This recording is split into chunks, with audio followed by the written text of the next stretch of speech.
Number one, does the floor plan flow? Can you see yourself living there? Does it all come together? Number two, grow. Is there room to grow? Because you may be expanding your family. You may be bringing in pets. You want to make sure there's enough room for everybody. Then stow. Is there space to store your belongings? I cannot tell you how important it is for me to have closet space because I need it. So from the closets to the storage area to the storage bin to the extra bedrooms, I need storage. And then, was it priced by a pro? So it's very important to make sure or to find out who actually came up with the appraisal price of the property. And then something that's very important is the show. How does the neighborhood show? So when you drove into the neighborhood, did you like what you see? Did you like the different houses? Did you like the atmosphere? Did you like the block in general? Those are things you need to look at when you are looking at a home. Did you feel safe? Did the neighbors feel friendly? So let's talk about the multiple offer situation. Like I had stated before, when I went for my home, it was 30 offers. So in this market, multiple offers are very real. Prepare to write multiple offers and move quickly. That's why you need to be approved beforehand. Make the inspection for information purposes only. So you need to, pay attention. Keep your eyes open. If you see anything you don't understand, ask questions. If the property is owned by a residence, write a letter about how much the house means. So that is a way to pull on their heartstrings. If you really like that home, express that you really like that home. And out of all those offers, make yours stand out. Offer to pay for the title insurance. And that's only if you can. You may not be able to, but that's one way to get it to the point where it'll make you outbeat the other offers. Because now you're freeing up a little bit more money for the seller. Your agent needs to follow the instructions and build rapport with the listing agent. And see, that's where I come in. I, talk with them, see what we need to do to get that job done and to get that deal closed, and work with them. And then again, you got to make sure you're qualified. It is very important, because if you're not qualified, you're not going to get the property. Someone else is. And then let's add a little finesse to the deal and have you handwrite a letter to the seller of why you love the property so much. Again, pulling on them heartstrings and see if they can possibly say, well, hey, I would like for them to have it. Let's negotiate with them. And then, last but not least, guarantee to pay the above appraisal value. I strongly suggest against that. However, there are situations where in multiple offer situations you have to pay a little more. So, again, only do it if you feel like that's going to be your forever home, but don't do it if you don't have it. I would not suggest that. But again, that is something that has happened in this market for the last couple years. Master due diligence.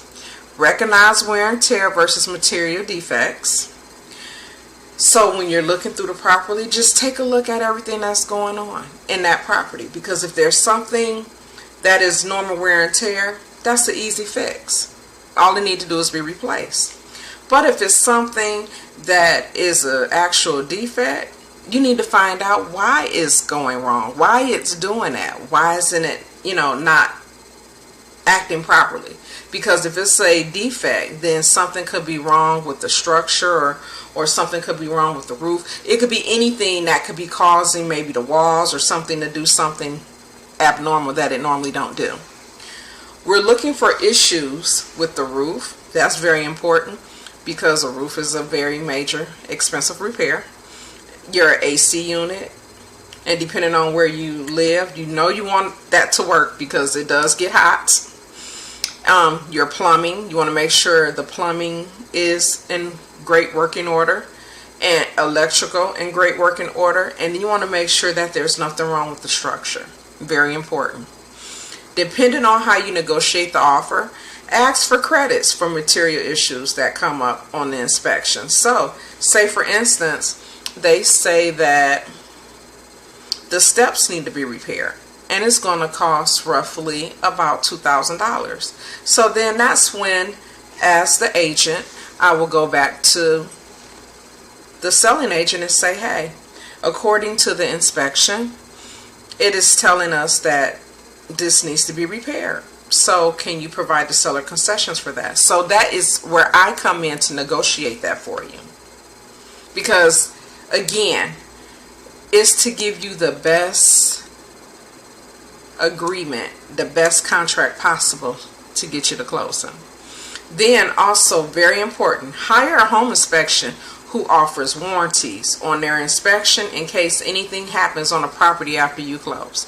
That is very big because we all know, and I'm not going to say that it happens all the time, but it does. It happens. Something was said, oh, that is fine, but then when you close, 30 minutes, or not even 30 minutes, 30 days later, it was a total different situation. It was a disaster that needed to be repaired.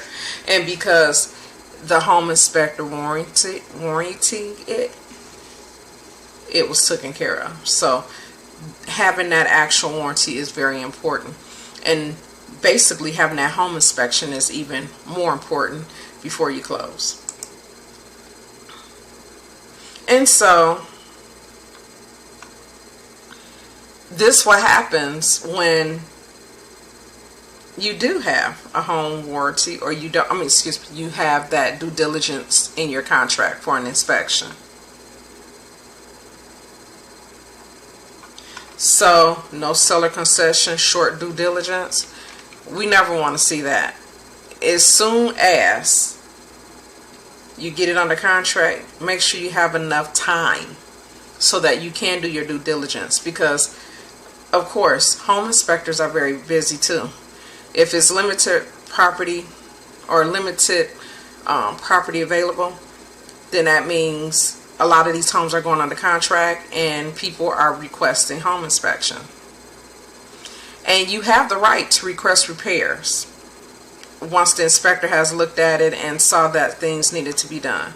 And also keep in mind, it is very important to get a termite inspection to make sure it's not eating up the wood, because you don't want to get in the home, everything checks out, but then you're having problems with termites. When you had your home inspection, it should have been there. So that is another inspection that needs to be done. And typically, in me recalling, there are actual home inspectors that also can do the termite inspection together because they are certified in both. So keep that in mind. There are some out there that can cover both at one time. So conquer the appraisal. So say the contract is $500,000 and the appraisal came in at $520,000. Guess what? You got $20,000 instant equity. That is always nice and always right.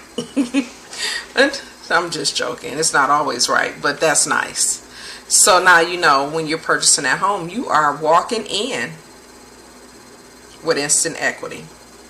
Now, if it's $500,000 again, contract price, and the appraisal came in at $500,000, then you're good. That means the house is worth what they say it's worth. Now, this is when you have the problem. When the appraisal come in, contract price is $500,000, appraisal come in at $490,000. That's when we have a problem. And that's when things can get a little bit tricky. So say for instance, you already got on your contract that you agree to pay